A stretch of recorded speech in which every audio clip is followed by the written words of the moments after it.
Bow to the golden image, or face the fiery furnace.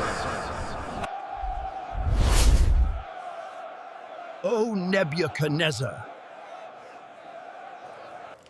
We will not serve your gods or worship the image you have set up.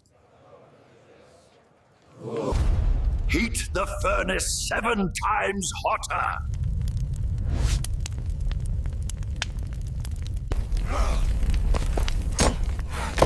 They were bound and thrown into the blazing furnace. I see 4 men unbound and unharmed, and the 4th looks like a son of the gods. Shadrach, Meshach, and Abednego, servants of the Most High God, come out.